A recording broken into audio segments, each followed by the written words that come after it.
Hi, I'm Susan Guyton with the Dinapoli Ovarian Cancer Society. Our mission is to support women with gynecologic cancers. On this show, we bring you their stories, their struggles, and their journeys.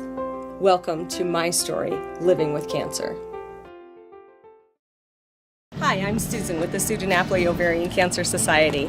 Today we're heading to Denver to meet my friend Kristina. She has stage 4 cervical cancer. She was gracious enough to invite us into her home so that we could share her story with you. So I'd like to introduce you to my friend Kristina. Kristina Trujillo.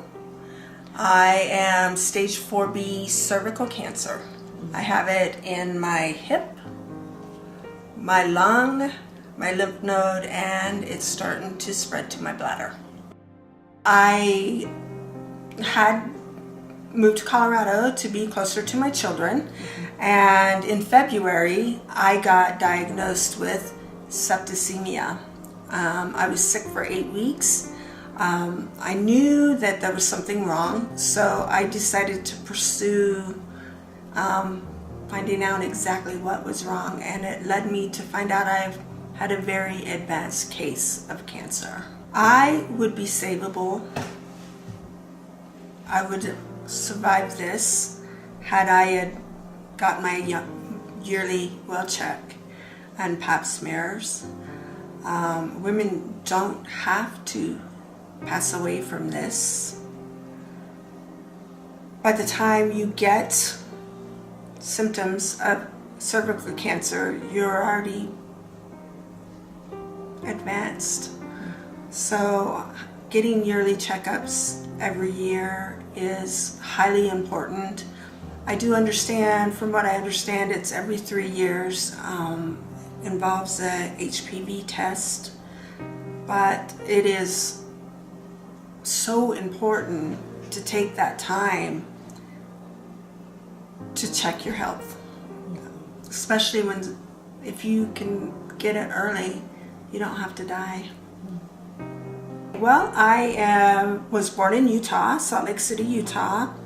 I was raised on the Wind River Reservation. I had a very interesting raising outdoors in the Native American culture. I've always been a woman with a high wanderlust. I love traveling. I love conservation work. I've done a sea turtle campaign in Costa Rica, and that was really fun. And right before I was diagnosed, I just decided to do something crazy, and I sold everything I owned and I went over to New Zealand all by myself for several months and just made a life there out of nothing. So I've had a pretty interesting life. When I was releasing turtles, we were in the middle of nowhere. We didn't have any electricity or any water. We were 5 hours away from the nearest medical facility. So when I was releasing turtles, it was in the middle of the night, and as I was watching the turtles run, I felt such a sense of peace, knowing that what I was doing could have a positive effect for 1,000 years. Maybe that one turtle that I just released will be the turtle that survives, that keeps the species going. So I felt a sense of peace, and it was really challenging. You really find out what you're made of when you're doing something really difficult. And in New Zealand, I had the privilege of learning about the Maori culture. Growing up on a reservation, I felt very connected to Maori people, and I was invited to what is called a tangi, and it's a indigenous funeral. And I was really touched by the love that Maori people showed to each other. When the funeral was over, it was very intense. It was very indigenous, very traditional. But when it was over, men went first and did their thing, but women, we went second, and we got on the ground, because the family sits on the ground with the body. you get very close to everybody, and we shared what is called a hongi. So you felt their pain, and you were in their intimate space, and there was no barriers. So it was really, really beautiful and life-changing.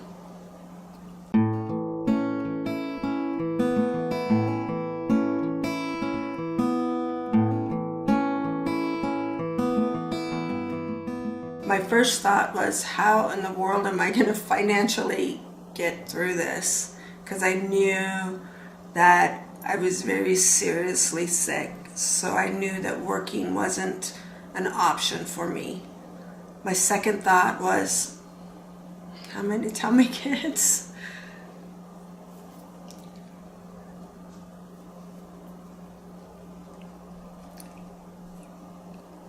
And I just had to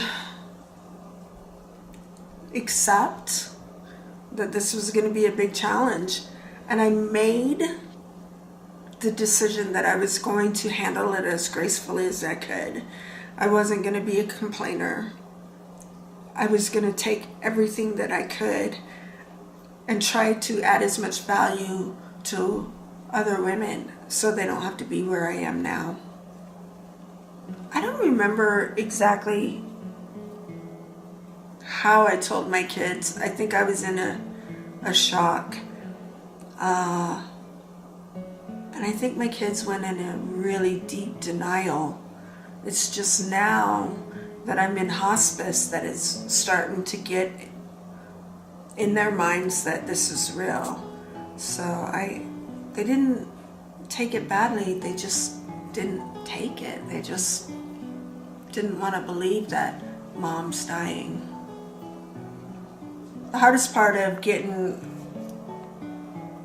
accustomed to what I like to call my new normal was everything, your body just failing you constantly.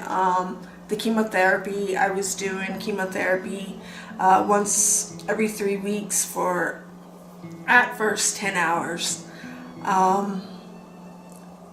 The most difficult part was losing my independence, not being able to get in the car and drive to New Mexico or do whatever I felt like doing because my job allowed me to do that. It was really difficult letting that go and not allowing anger to control me. And the one part that surprised me was I wasn't that upset about losing my hair. I really thought I would hate that, but I kind of rocked the ball. It was kind of cool. I haven't gotten used to the new normal. I don't even know what my day is going to be like when I wake up every day. I was feeling super great Saturday and was able to go to a powwow and walk around the Coliseum twice, and then I've been in bed for 3 days, so I don't know what my life is going to look like the next day. And so I haven't gotten used to it because I just don't know what it's going to involve.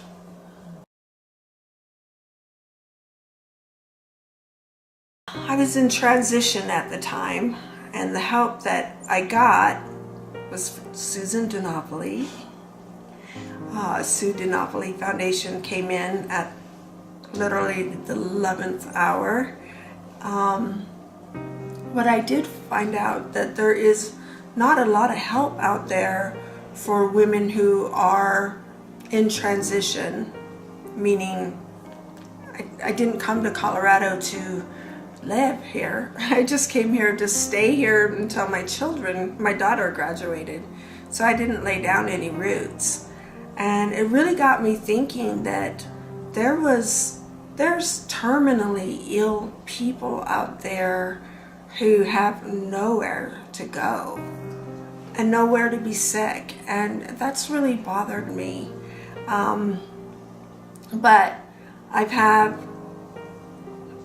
so much support from my friends. I've had several friends fly in and take care of me. I've had a couple grants. You know, there's not a lot out there as far as grants are concerned, but donations, I just can't believe how wonderful people have been to me. I've had so many messages and donations, and people just, I've seen the best in people. Unfortunately, I didn't have health insurance, so and I wasn't quite aware of programs for yearly well checks. So I neglected myself. I didn't get pap smears because as a single mother, you know, $300, that's grocery money for the week. So that affected me deeply. And I remember when I was almost diagnosed, my doctor, my oncologist, was so angry at how advanced I was. And he wasn't angry at me, he was angry. And he said, I will never forget. He says, it makes me sick to see that you're in the position you're in because of money. Actually, I am doing my health. I'm in hospice. I've been admitted into home hospice. But I like to say this, cancer is a curse, yet it's been a blessing because I have seen the absolute best in people. My living situation right now, it's good. Thanks to people and their kindness, I'm pretty secure right now. Next month I'm secure. I don't know what will happen the following month, but then again, I don't even know if I'll be alive next month. But I've got to see some incredible acts of love from people. I'm just blown away by how much kindness that's been out there. The other day when I went to the powwow, an owner of a hemp company, which is legal in Colorado, gave me a huge bottle of CBD oil that cost hundreds of dollars for free. And that's just one of hundreds of stories. So I've been blessed to see a lot of love. I've been painting off and on for about 10 years, nothing serious, just a hobby. I have actually sold some pieces, which is amazing. And I've sold them for a pretty good price, which I'm shocked.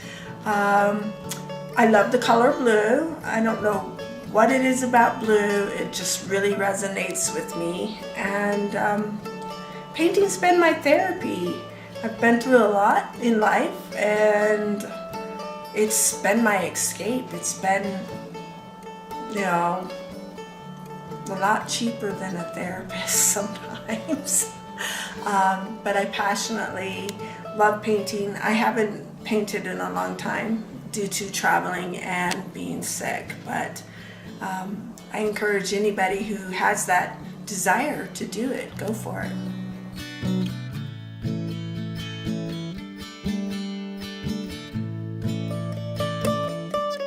I would like to encourage women who have, and men, HPV doesn't affect just women, it also affects men.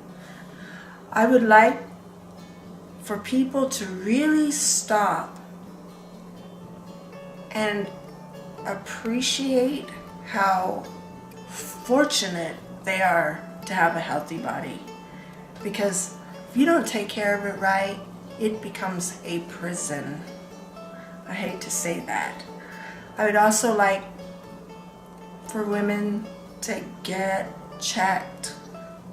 And if your doctor doesn't want to give you that HPV test, insist. Don't take no for an answer. You don't have to go through what I'm going through. You don't have to die. You don't have to feel this pain. Also, if you are sick, get out there in any way you can and save somebody else. Save their life. Make it a purpose to do something of value in a big storm. It doesn't have to be horrible. It's not easy, but something beautiful can come out of this.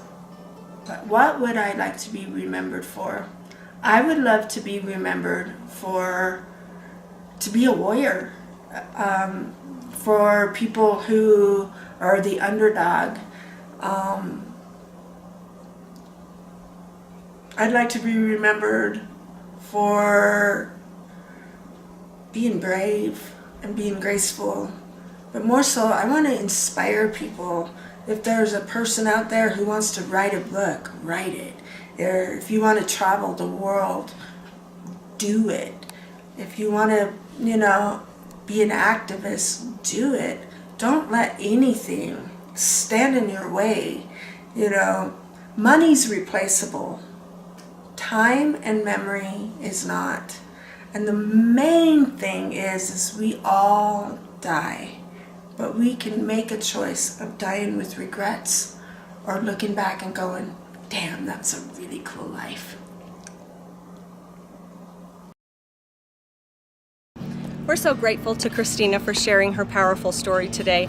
We want to make sure that we are raising awareness for gynecologic cancers. Please don't wait till the last minute to get your Well Woman check.